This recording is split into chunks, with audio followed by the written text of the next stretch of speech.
जब सूरदासी का स्थान वल्लभ संप्रदाय, पुष्य मार्ग या वैष्णव संप्रदाय या भक्त संप्रदाय तक सीमित है और उन भक्तों के जीवन में है। मैंने आपको प्रारंभ में जो सुनाए थे कि वो पद आज भी गूंज रहे हैं, आज भी चल रहे हैं। जिस प्रकार से सिनेमा के जो गीत है वो लोग गाते हैं, ठीक उसी प्रकार से उनके पदों का गायन हम ब्रज के भूमि में सुन सकते हैं। एक दूसरी बात और है, वो भी वैसे विचार की है और वो भी मैं कहना चाहता हूँ। रामचंद्र शुक्ल ने सूरदासी का जो विवेचन किया है उसमें उन्होंने एक वाक्य लिखा है। एक वो नाम मैं उनका भूल रहा हूँ, बनारस के ही थे, जिनका शोध प्रबंध है सूर पूर्व ब्रजभाषा। सूर पूर्व ब्रजभाषा तो सूर से पहले की जो ब्रजभाषा के जो काव्य हैं उसमें उनका संकलन है, उनकी समीक्षा है, उन पर शोध है। बहुत गहरी सोच है, बहुत गहरी शोध है। लेकिन सूरदास जी से पहले की जो ब्रजभाषा है वो किस प्रकार की है, तो बड़ा रोचक शोध प्रबंध है, बड़ा महत्वपूर्ण शोध प्रबंध है। क्योंकि सूरदास जी के पदों के आते ही सूरदास ब्रजभाषा में ऐसा लालित्य एकदम से कैसे आ गया। सूरदास जी के पदों में वो जो लालित्य है, तो रामचंद्र शुक्ल के मन में ये प्रश्न गूंजा कि यार ये क्या बात है, सूरदास जी से पहले जो ब्रजभाषा हमको मिल रही है उस ब्रजभाषा की वाणी या ब्रजभाषा का जो रचना संसार है, ब्रजभाषा का ये जो काव्य है वो लालित्य नहीं है जो सूरदास जी के पदों में लालित्य है। तो रामचंद्र शुक्ल के मन में भी ये प्रश्न जरूर गूंजा कि ऐसा कैसे हो गया, एकदम से ऐसा हो गया। तो सूरदास जी ने वहाँ एक सेंटेंस लिख दिया है, उसमें उन्होंने कहा कि सूरदास जी के जो पद रचना है वो कोई पूर्व परंपरा का विकास है। उस धारा से सूरदास जी जुड़ चुके थे, उस धारा से। बड़ी महत्वपूर्ण बात है ये। और सच्चाई तो भाई ये है कि मेरा तो काम लोक वार्ताई का है, तो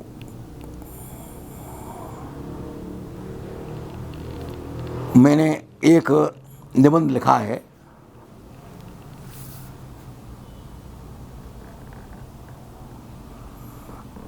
सूरदास जी की लोक चेतना। तो उसमें मैंने क्या किया है कि सूरदास जी के पदों को उद्धृत किया है और उसके सामने जो है उस लोकगीत को उद्धृत कर दिया है जो सूरदास जी के पद रचना की जो थीम है, उसकी जो विषय वस्तु है, वो उसे लेकर के जो रचना रची। पता नहीं वो लोकगीत किसने लिखा था। लोकगीत का तो लक्षण ये है कि उसका पता न चले कि उसका कर्ता कौन है, कर्तृत्व का लोप होता है लोकगीतों में। तो मैं कभी सुना दूंगा, कभी ये भी अवसर आएगा बता दूंगा, इस समय नहीं है मेरे पास। वो जो बात है कि सूरदास जी का जो पद है वो आज भी, आज की डेट में भी चल रहा है।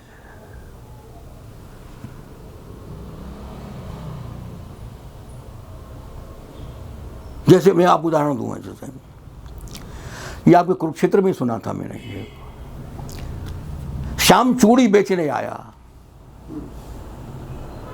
श्याम चूड़ी बेचने आया, ये जो पद है ये मैंने सुना।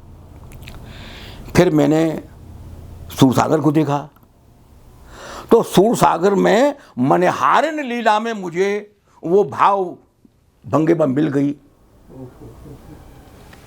इसी प्रकार से एक फिल्म का गीत है, मोए पनघट पे नंदलाल छेड़ गजोरी। अब ये भक्तों की जो व्याकरण है रूप गोस्वामी की भक्त रसामृत सिंधु वाली, उन्होंने इस भाव का वर्गीकरण चंद्रावली भाव के रूप में किया है। मैंने सूरसागर में देखा, मुझे भावभूमि वो मिल गई। मतलब क्या हुआ? सूरदास जी का पद आज भी चल रहा है, रूप बदल गया उसका। श्याम चूड़ी बेचने आया, चाहे वो खड़ी बोली की गीत बन गया या वो पनघट पे वो फिल्म का गीत बन गया, लेकिन सूरदास जी जीवित हैं, सूरदास जी चल रहे हैं। सूरदास जी वहाँ एक चित्र अंकित करते हैं जहाँ नंद बाबा और यशोदा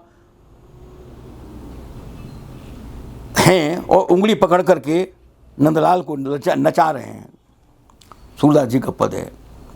अब वो लोकगीत है, लाला की पैजनिया बाजे रे, रुम झुम छनन छनन पैजनिया बाजे रे। अब ये लोकगीत चल रहा है। देखिए, लोक मानस से उसका नाता नहीं टूटा। तो जो रामचंद्र शुक्ल जी कह रहे हैं कि वो जो परंपरा थी, देखिए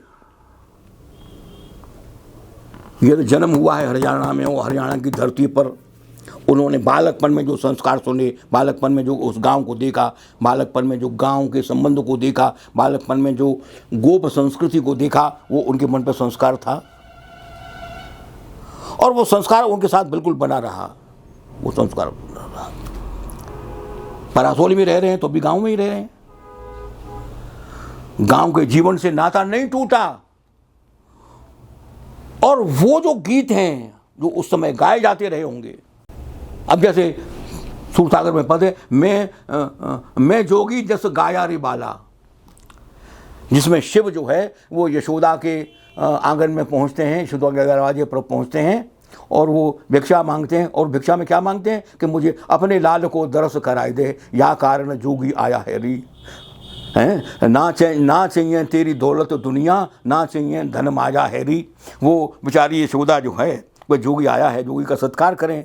तो वो जो है थाल भर करके जो अपना जो कुछ मोटी माला या जो भी कुछ अच्छी चीज़ जो कुछ रही होगी उसको लेकर के आई कि तू सोना ले ले, तू चांदी ले ले, तू मोती ले ले, तू ये ले ले, तू वो ले ले, अपने लाल को दरस कराए दे, या कारण जोगी आया हैरी। अरे भाई तू क्या बात करती है मैया, मैं ये दौलत दुनिया को मांगने नहीं आया, मैं तो लाल के मुख देखने के लिए आया हूं। जब मैं आपसे कह रहा हूं कि सूर का जो भगवान है, सूर का जो ईश्वर है, सूर का जो कृष्ण है, वो परोक्ष सत्ता नहीं है, प्रत्यक्ष सत्ता है, तब मैं आपसे उदाहरण देकर के कह रहा हूं।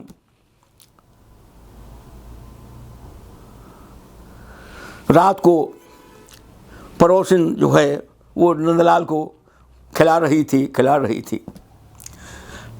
शयन का समय हो गया, लाला सो गया।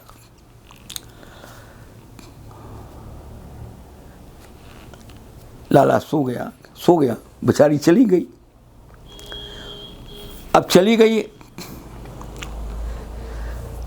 मन में तो वो प्रेम उमग रहा है।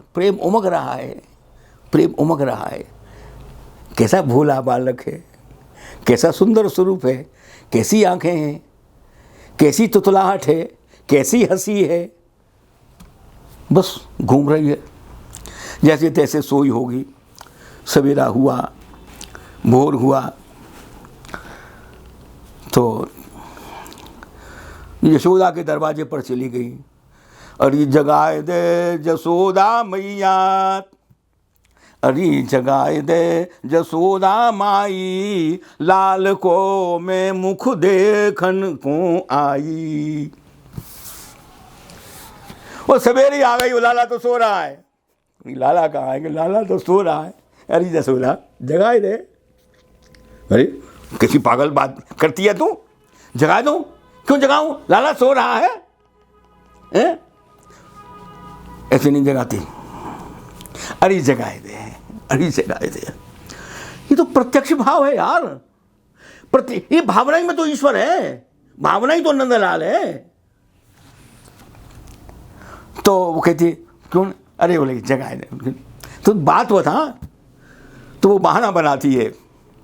अरे काल मुख देख गई दधि बेचन, जात ही गयोरी बिकाई।